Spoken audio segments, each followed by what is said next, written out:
Okay, the next piece of our work involves some information that you know already. I have here the unit circle. Again, this is the point 1 comma 0. So this is the unit circle. Now this is an important piece of information.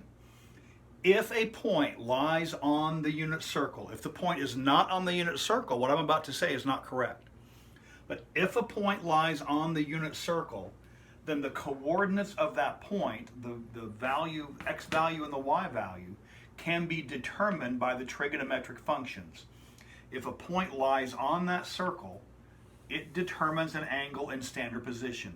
This is now the angle theta. The other piece of information we know already is we know the x, y, r definitions of the trigonometric functions.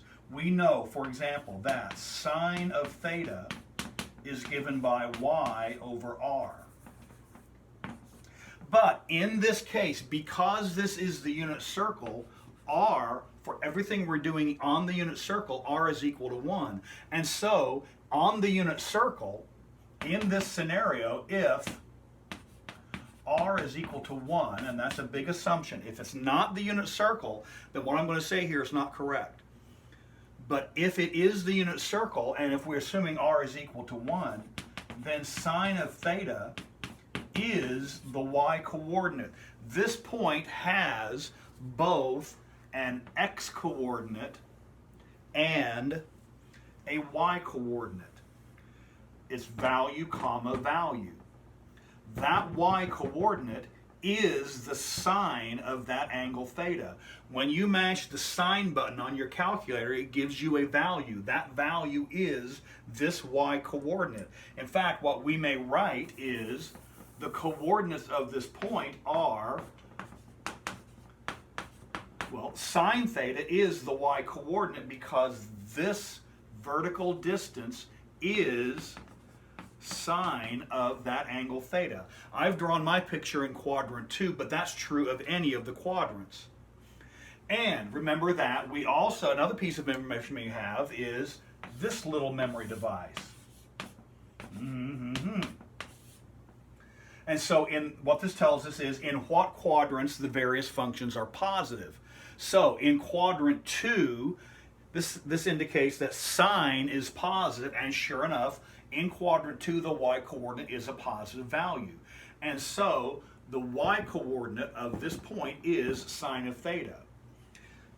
A similar argument says that if we're on the unit circle, we know that cosine of theta, which ordinarily we would write as x over r, well, r is equal to 1 in this scenario, so cosine theta is the x coordinate.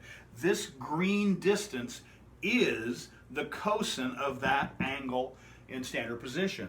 When you mash the cosine button on your calculator, what you're computing is the x coordinate of the point lying on the unit circle corresponding to that angle in standard position. That distance is cosine of theta, and so the x coordinate is cosine theta. Any point that lies on the unit circle, let's call this angle theta 2. If this angle corresponds to theta 2, then the coordinates of that point, those coordinates are cosine of theta 2, comma, sine of theta 2. Those are the actual coordinates of that point. Cosine is the x coordinate, sine is the y coordinate. In this case, notice I've drawn this in quadrant 3. The x coordinate is negative, the y coordinate is negative, and sure enough, that corresponds with the information we have here. Sine is positive in quadrants 1 and 2, cosine is positive in quadrants 1 and 4. But in quadrant 3, both sine and cosine are negative, and that's what corresponds to this picture. So if a point lies on the unit circle, sine is the y coordinate, cosine is the x coordinate.